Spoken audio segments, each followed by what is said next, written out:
한 번뿐인 인생에서 가장 중요한 것은 영을 깨우고 성령의 인도를 받아 천국을 준비하는 것입니다.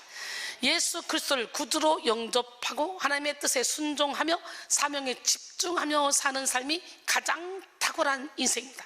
그러므로 오늘 우리는 인생의 스펙트럼을 넓혀서 멀리 보고 넓게 생각하고 깊이 있는 삶을 살아야 합니다. 육신의 정욕, 안목의 정욕, 이생의 사랑을 쫓아 한시적인 세상 일에 골몰할 것이 아니라 영원하고 참된 하나님의 말씀을 붙들고 사명에 집중하는 삶을 살아야 합니다. 요한일서 2장 15절로 17절, 이 세상이나 세상에 있는 것들을 사랑하지 말라. 누구든지 세상을 사랑하면 아버지의 사랑이 그 안에 있지 아니하니 이는 세상에 있는 모든 것이 육신의 정욕과 안목의 정욕과 이생의 자랑이니 다 아버지께로부터 온 것이 아니오 세상으로부터 온 것이라. 이 세상도 그 정욕도 지나가되 오직 하나님의 뜻을 행하는 자는 영원히 거하는지라 그랬어요.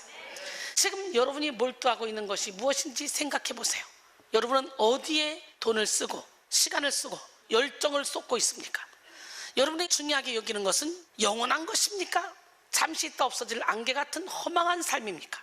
참으로 많은 사람들이 잠깐 있다 사라질 돈, 인기, 권력, 쾌락 때문에 싸우고 다투고 시기하고 질투하고 미워하고 경쟁하며 고통스러운 삶을 살아갑니다. 지금 우리는 영의 눈을 열고 영의 귀를 열어 영원한 것과 헛된 것을 분별하여 헛된 것에 대한 집착을 다 내려놔야 돼. 영원한 하나님의 말씀을 마음판에 새기고 30배, 60배, 100배의 결실을 맺는 삶을 살아야 합니다. 이에 C.S. 루이스는 당신이 하늘을 목표로 삼으면 땅도 따라오지만 땅만을 목표로 삼으면 하늘도 땅도 모두 잃는다라고 했어요. 베드로전서 1장 24절로 25절, 그러므로 모든 육체는 풀과 같고 그 모든 영광은 풀의 꽃과 같으니 풀은 마르고 꽃은 떨어지되 오직 주의 말씀은 세세토록 있도다 하였으니 너에게 전한 복음이 곧 이 말씀이니라 그랬어요. 영혼의 영원성을 모르고 육체의 욕심을 따르며 세상 풍조를 쫓아 살면 인생 무상을 느끼는 시간을 만나게 됩니다. 애쓰고 노력했던 모든 것이 부질없는 것으로 전락하고 수많은 희노애락을 경험하며 보낸 평생이 공허한 꿈과 같이 여겨지는 때를 맞이하게 됩니다. 영혼을 모르고 살면 아무리 바쁘게 움직여도 남는 것이 없어요. 노아의 때에 홍수 심판을 받은 사람들처럼 때를 분별하지 못하고 먹고 마시고 장가들고 시집가며 육체의 삶에 골몰하다가 도둑같이 임하는 심판의 날을 맞이하게 됩니다. 누가복음 17장 26절로 30절, 노아의 때에 된 것 같이 인자의 때에도 그러하니라. 노아의 방주에 들어가던 날까지 사람들이 먹고 마시고 장가들고 시집가더니 홍수가 나서 그들을 다 멸망시켰으며 또 롯의 때와 같으리니 사람들이 먹고 마시고 사고 팔고 심고 집을 짓더니 롯이 소돔에서 나가던 날에 하늘로부터 불과 유황이 비오듯 하여 그들을 멸망시켰느니라. 인자가 나타나는 날에도 이러하니라 그랬어요. 밀라노 성당에는 예술적인 세 개의 아치문이 있습니다. 첫 번째 문에는 아름다운 장미가 조각되어 있고 그 조각 밑에 기쁘게 해주는 그 모든 것들은 잠시뿐이다 라는 말이 새겨져 있습니다. 두 번째 문에는 십자가가 조각되어 있고 그 밑에 우리를 고통스럽게 하는 그 모든 것들도 잠시뿐이다 라는 말이 새겨져 있어요. 두 번째 문을 지나면 가장 아름다운 세 번째 문이 나오는데 거기에 조각이 없이 이런 말이 새겨져 있어요. 오직 영원한 것만이 중요하다. 영혼을 알고 영혼을 준비하는 삶을 살기 위해 우리는 한시적인 것을 쫓게 하는 욕심을 십자가에 못 박아야 합니다. 육체의 욕심을 따라 살면 영혼을 보는 눈이 닫힙니다. 좀 더 편안하게, 좀 더 재밌게, 좀 더 부유하게 살기를 바라는 욕망의 노예가 되어 소모적이고 파괴적인 삶을 살게 됩니다. 큰 명예, 큰 인기를 추구하는 정욕의 노예가 되어 허망하고 미련한 삶을 살게 됩니다. 그러므로 오늘 우리는 영혼을 보는 눈을 열기 위해 육체의 정욕을 거절하고 성령의 소욕을 쫓아야 합니다. 육체의 소욕에 아무리 욕심을 부리며 더 움켜쥐라고 부추겨도 오히려 비우는 삶을 살아야 합니다. 육체의 소욕이 아무리 미워하라고 다그쳐도 오히려 용서하고 사랑하는 삶을 살아야 합니다. 육체가 교만과 분노를 조장해도 겸손과 온유로 살아야 합니다. 육체가 열등감과 낮은 자존감을 만들어도 하나님이 주시는 사랑의 정체성을 가지고 살아야 합니다. 이 시간 여러분 모두가 육체의 정욕을 죽이고 성령의 소욕을 쫓아 살 수 있기를 바랍니다. 갈라디아서 5장 16절로 18절, 내가 이르노니 너희는 성령을 따라 행하라. 그리하면 육체의 욕심을 이루지 아니하리라. 육체의 소욕은 성령을 거스르고 성령은 육체를 거스리라니 이 둘이 서로 대적함으로 너희가 원하는 것을 하지 못하게 함이니라. 너희가 만일 성령의 인도하시는 바가 되면 율법 아래 있지 아니하리라 그랬어요. 그리고 나서 계속 나오는 말씀은 뭔 줄 알아요?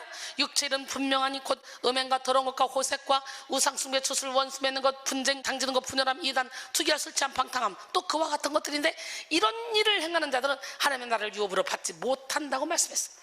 육체의 소욕을 죽이고 성령의 소욕을 쫓아가는 것은 욕심이 구축한 자기 왕국을 무너뜨리는 예수 그리스도를 위한 완전하고 영원한 왕국을 위해 사는 것이라고 해석할 수 있습니다.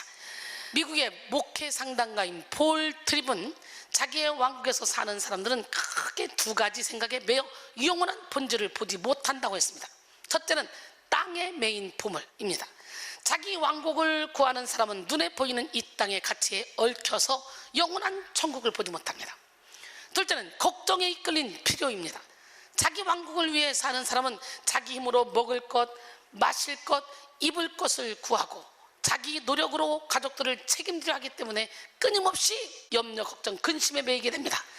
자기라는 왕국에 갇힌 사람은 자신이 필요하다고 생각하는 모든 것을 얻고 자신의 모든 욕구를 충족시키기 위해 할 수 있는 모든 것을 하느라 혼신의 힘을 다합니다. 그래서 하나님이 원하시는 것이 무엇인지, 이웃에게 필요한 것이 무엇인지는 생각할 겨를이 없어요.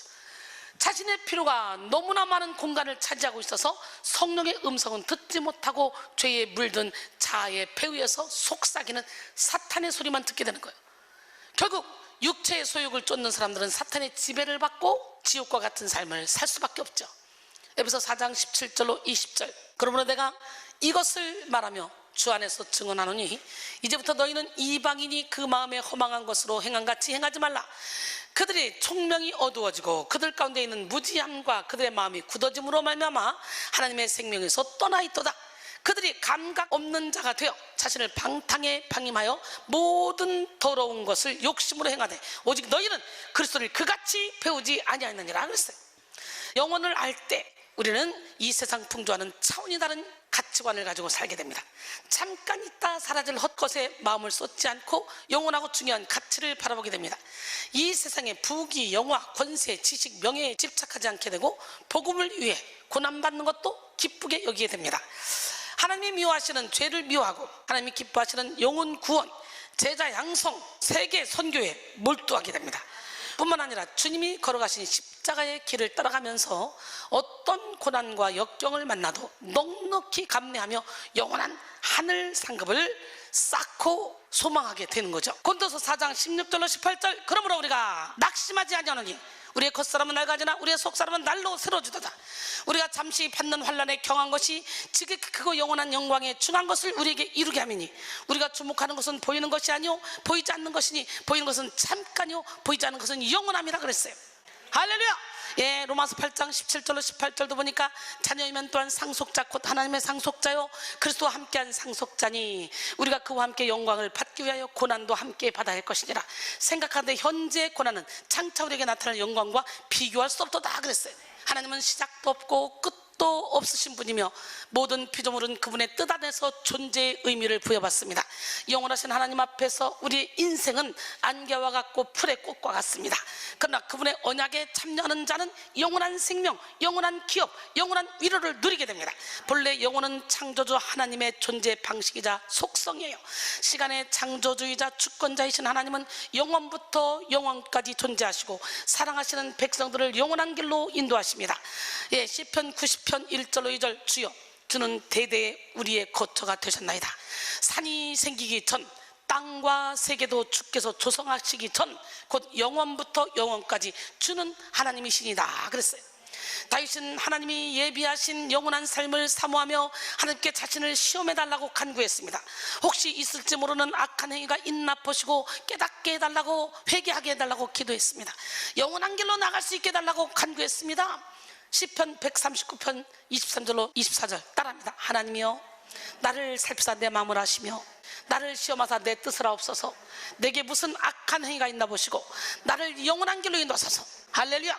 여기서 영원한 길에 해당하는 히브리어 베데레크 올람은 의로운 삶, 생명으로 나가는 삶을 의미합니다. 오늘 우리도 다윗처럼 무의식의 세계까지 치료하고 연단하실 하나님을 의지하며 영원한 길로 나가는 인생을 살아야 합니다.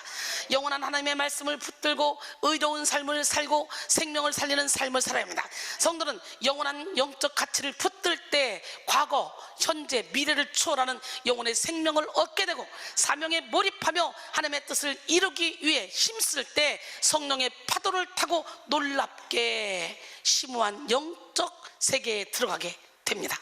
상상을 초월하는 성령의 능력과 지혜를 공급받아 모든 문제를 이겨내고 승리하는 삶을 살 수 있게 되는 거예요. 그래서 오늘 본문을 기록한 사도 바울은 고린도 성도들에게 영원한 가치를 붙들라고 권면했습니다.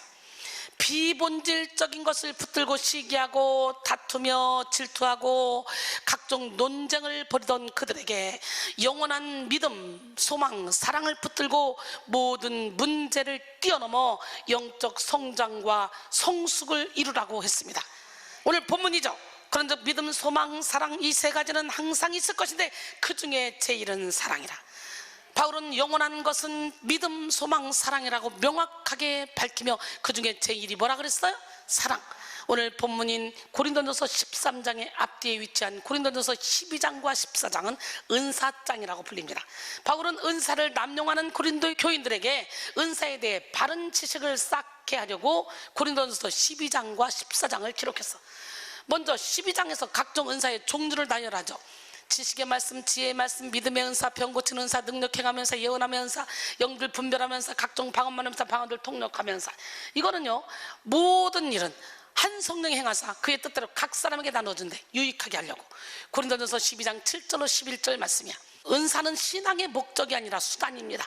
은사는 신앙의 증진과 교회의 덕을 세우기 위한 수단입니다. 또 성도의 신앙생활을 위해 성령께서 성도 각자에게 필요에 따라 나눠주신 선물입니다. 그런데 고린도 교인들은 자신들의 은사를 육적인 의도로 자랑하고 그것을 내세워 연약한 자들을 무시하는 것을 서슴지 않았어. 공중예배의 대표 기도를 하는데 방언으로 기도해서 사람들은 무슨 말인지 이해하지도 못하는데 자신의 은사를 뽐내는 사람들도 있고 자기 마음대로 예언하면서 공포 분위기를 형성하는 사람들도 있었어. 방언 통역을 한다면서 생각나는 대로 말해서 교회의 질서를 무너뜨리기도 했어. 바울은 이런 고린도 교인들에게 은사의 본래 의미를 드러내며 연약한 지체를 귀중히 여기며 각자의 직분과 은사에 충실하여 사명을 감당해야 함을 강조했습니다. 그리고 고린도전서 14장에서 예언과 방언 등의 은사에 대해서 구체적으로 설명했어요. 2절로 5절 보니까 방언을 말하는 자는 사람에게 하지 않냐고 하나님께 하나니 이는 알아듣는 자가 없고 영으로 비밀을 말함이라. 그러나 예언하는 자는 사람에게 말하여 덕을 세우며 권면하며 위로하는 것이요 방언을 말하는 자는 자기의 덕을 세우고 예언하는 자는 교회의 덕을 세우나니 나는 너희가 다 방언 말하기를 원하나 특별히 예언하기를 원하노라. 만일 방언을 말하는 자가 통역하여 교회의 덕을 세우지 아니하면 예언하는 자만 못하니라 그랬어요. 고린도전서 12장은 고린도전서 14장과 자연스럽게 이어지고 있으며 그 사이에 사랑장이라 불리는 13장이 끼어 있습니다. 이 모든 은사와 능력 중에 가장 중요한 것이 사랑임을 강조하기 위한 거지. 바울은 고린도전서 13장을 시작하면서 사랑이 없는 온갖 종류의 영적인 은사들은 아무런 의미가 없다고 밝혔어. 고린도전서 13장 1절로 3절 여러분 다 알죠? 내가 사람의 방언과 천사의 말을 할지라도 사랑이 없으면 소리나는 구리와 울리는 꽹과리가 되고 내가 예언하는 능력이 있어 모든 비밀과 모든 지식을 알고 또 산을 옮길 만한 모든 믿음이 있을지라도 사랑이 없으면 내가 아무것도 아니오. 내가 내게 있는 모든 것으로 구제하고 또 내 몸을 불살하게 되줄지라도 사랑이 없으면 내게 아무 유익이 없느니라 그랬어요.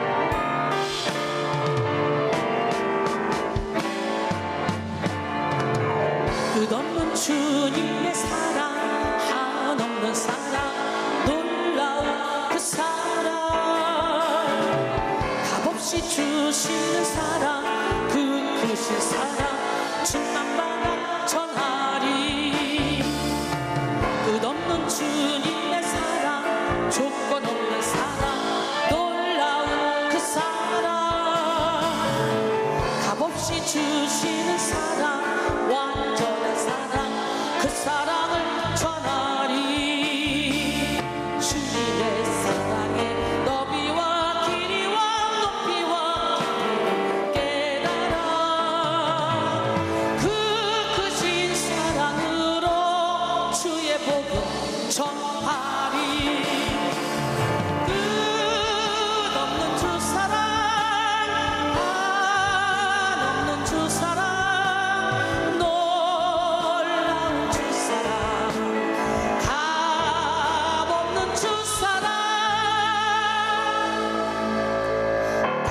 십자가에서 굶었었고 희생하신 그 사랑,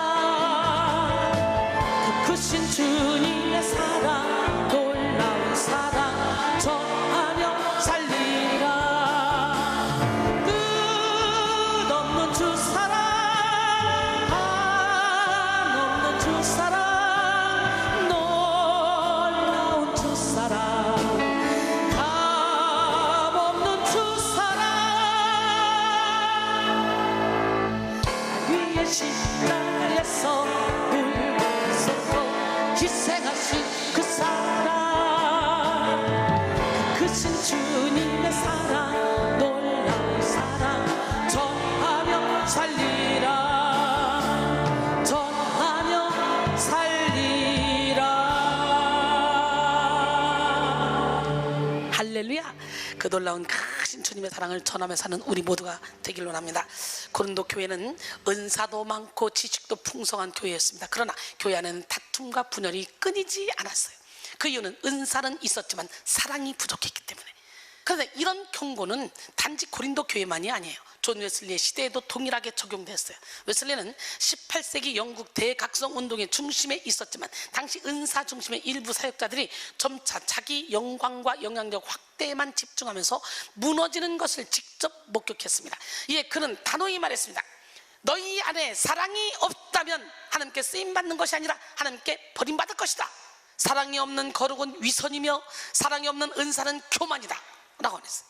아무리 외적으로 위대해 보이는 행동이라 할지라도 그것의 참된 가치는 사랑의 유무에 의해 판정됩니다. 사랑 없는 곳에서 출발한 자선 행위는 그 자신에게 아무런 유익이 없습니다.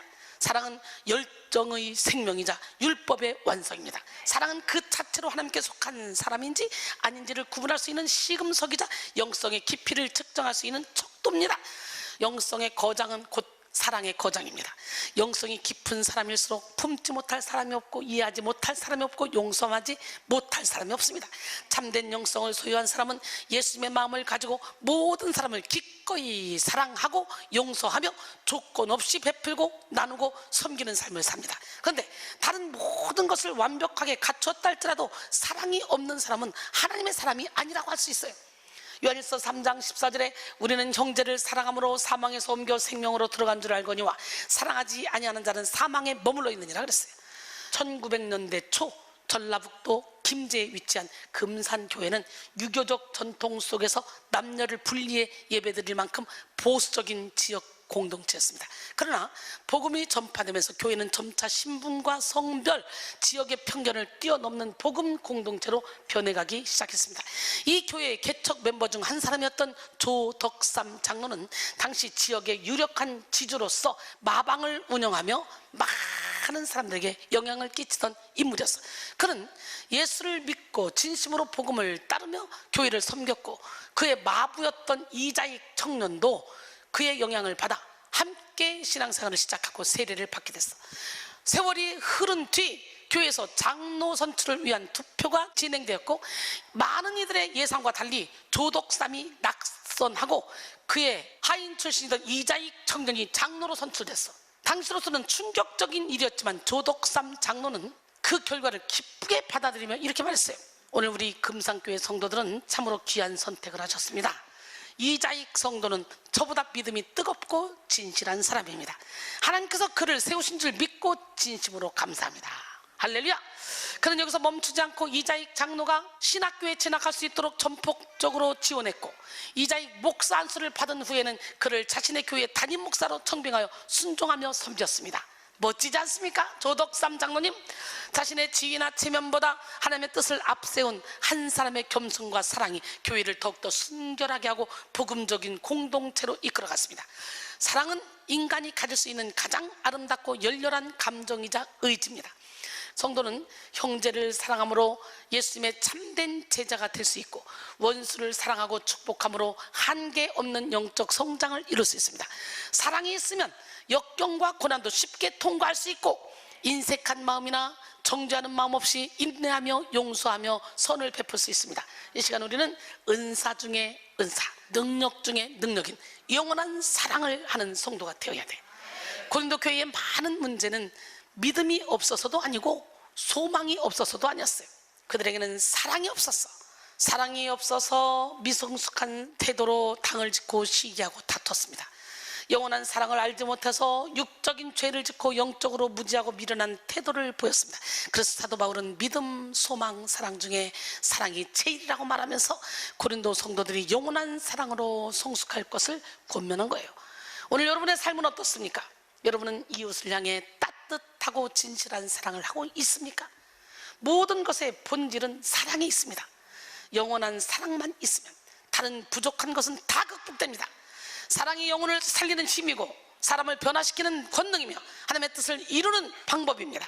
예수님은 율법 중에서 어느 계명이 가장 크냐고 묻는 질문에 사랑의 답변을 제시하셨어요. 예수님은 구약의 이스라엘 백성들에게 하나님이 주신 계명을 언급하시며 먼저 마음을 다하고 목숨을 다하고 뜻을 다해서 하나님을 사랑하라 그랬어요. 영원한 사랑을 하기 위해 우리는 먼저 사랑할 대상과 나중에 사랑할 대상을 확실히 구분해야 돼. 먼저 사랑할 대상, 나중에 사랑할 대상을 섞거나 비슷하게 여겨서는 안 돼요. 하나님을 사랑하는 마음이 흐려지면 모든 것이 무너집니다. 하나님을 사랑하는 중심이 모든 사랑을 지탱하는 근원적인 힘이 되기 때문이에요. 사실 하나님을 사랑하는 일보다 더 중요한 일은 없습니다. 그러므로 우리는 마음과 목숨, 뜻을 다해 하나님을 사랑해야 돼요. 예수님 당시 바리새인들은요, 마음과 목숨, 뜻을 다하지 않고 입으로만 하나님을 사랑하고 하나님을 찬양했어요. 그들의 마음은 하나님으로부터 멀어졌어요. 그들의 마음에는 자기 의가 가득했고 하나님을 사랑하는 마음이 없었어요. 예수님은 입으로만 사랑하는 그들을 향해 외식하는 자들이라고 그랬어요. 마태복음 15장 7절로 8절, 외식하는 자들아, 이사야가 너희에 관하여 잘 예언하였도다. 일러스되 이 백성이 입술로는 나를 공경하되 마음은 내게서 멀도다. 우리 하나님은 우리의 중심을 보시는 분이에요. 목숨을 다해 사랑하는 것은 입에 발린 소리로 사랑한다는 의미가 아닙니다. 목숨을 다하는 사랑은 생명보다 주님을 더 귀하게 여기고 주님을 위해 생명까지 바치는 사랑을 뜻합니다. 또 뜻을 다해 사랑하는 것은 맹목적인 사랑이 아닌 바른 이해와 통찰력의 깊은 사랑을 의미합니다. 더불어 마음을 다해 사랑하는 것은 모든 관심과 애정을 집중시키는 사랑을 말하는 것입니다. 우리는 마음을 다하고 뜻을 다하고 목숨을 다해서 주님을 사랑해야 돼요. 여기서 다한다는 말은 모든 것을 건다는 의미입니다. 전인격을 기울이고 자신의 전존재를 쏟는다는 의미입니다. 그리고 한순간을 의미하는 것이 아닌 삶을 통틀어라는 의미를 가지고 있습니다. 우리 이렇게 모든 것을 다해 주님을 사랑하기 위해 먼저 주님의 사랑을 경험해야 돼. 하나님은 마음을 다하고 목숨을 다하고 뜻을 다해 우리를 사랑하셨습니다. 하나님은 입으로만 우리를 사랑하신 게 아니에요. 독생자 아들까지 내주시면서 십자가에 못 박으면서 우리를 사랑했어. 로마서 5장 6절로 8절, 우리가 아직 연약할 때의 기약대로 그리스도께서 경건하지 않은 자를 위하여 죽으셨도다. 의인을 위하여 죽는 자가 쉽지 않고 선인을 위하여 용감히 죽는 자가 혹 있거니와 우리가 아직 죄인 되었을 때 그리스도께서 우리를 위하여 죽으심으로 하나님께서 우리에 대한 자기의 사랑을 확증하셨느니라 그랬어요. 영원한 사랑은 독생자 예수 그리스도를 내어주신 하나님의 사랑입니다. 우리는 영원한 사랑을 하기 위해 하나님의 사랑을 받고 그 사랑을 흘려보내야 돼. 자기 상처, 고집, 기질, 욕심, 편견을 다 버리고 하나님의 사랑으로 모든 사람을 사랑해야 돼. 하나님의 사랑은 무조건적인 사랑, 한계 없는 사랑, 모든 것을 주는 사랑이에요. 요한일서 4장 16절, 하나님이 우리를 사랑하시는 사랑을 우리가 알고 믿었느니 하나님은 사랑이시라. 사랑 안에 거하는 자는 하나님 안에 거하고 하나님도 그의 안에 거하시느니라 그랬어요. 하나님을 떠나서 우리는 영원한 사랑을 할 수 없습니다. 하나님이 없는 인간의 사랑은 불완전한 사랑입니다. 그렇기 때문에 분노를 가지고 있는 사랑, 불안함을 담고 있는 사랑, 욕심을 머금는 사랑입니다. 그러게 육의 힘으로 하는 사랑은 영원한 사랑일 수가 없어요. 육의 사랑은 영혼의 자유와 성장과는 상반된 속박과 상처만 만들어냅니다. 육의 사랑이 있는 곳에는 육신의 정욕, 안목의 정욕, 이생의 자랑만 커지고 이기심만 커갈 뿐입니다. 육의 사랑은 죄악의 경향성을 가지고 있는 육체에서 나오는 사랑이에요. 우리는 영원한 사랑을 하기 위해 죄로 물든 자아를 철저히 십자가에 못 박고 하나님이 우리를 사랑하신 대로 이웃을 사랑해야 돼. 성경에 나와 있는 4가지의 종류의 사랑, 아가페, 필레오, 에로스, 스톨게. 아가페는 우리를 향한 하나님의 사랑, 무한한 사랑, 조건 없는 사랑. 필레오는 우정, 형제의, 에로스는 이성적인 사랑, 스톨게는 어머니, 부모님의 사랑 혹은 가족의 사랑. 이렇게 사랑에는 여러 가지가 있지만 본질적으로는 2가지예요. 육의 사랑과 영의 사랑. 육의 사랑이 에로스라면 영의 사랑은 아가페입니다. 아가페 사랑은 가치가 없는 것을 조건 없이 사랑하는 거. 에로스 사랑은 가치가 있는 것을 사랑하죠. 영원한 사랑, 이 아가페 사랑은 비천한 것을 사랑하고 고귀한 존재로 만들고, 에로스는 상대가 아름답고 훌륭할 때는 사랑하고 약하고 초라할 때는 외면합니다. 에로스가 자기 자아에 몰입된 사랑이라면 아가페는 하나님의 마음에서 우러나온 사랑. 오늘 우리는 무엇이 영원한 사랑인지 분별하고 사랑의 진보를 이뤄야 돼.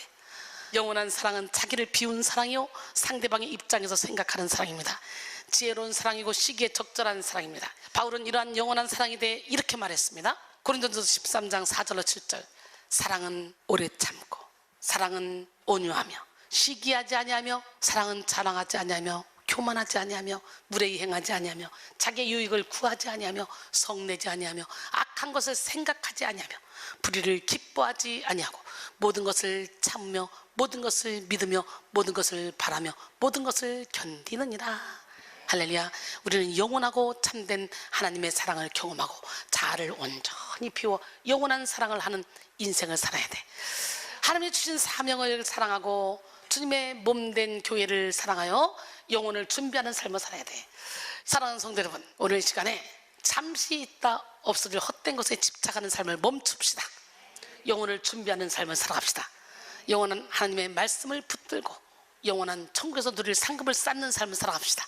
영원한 믿음, 영원한 소망, 영원한 사랑으로 살되 하나님은 우리를 사랑하신 것처럼 이웃을 사랑하며 살아갑시다. 이 시간 여러분 모두가 욕심과 교만으로 채워진 자아를 온전히 깨뜨리고 영원한 하나님의 사랑으로 충만하여 하나님의 뜻을 이루고 영혼에 잇닿는 삶을 살아가시를 주님의 이름으로 축원합니다.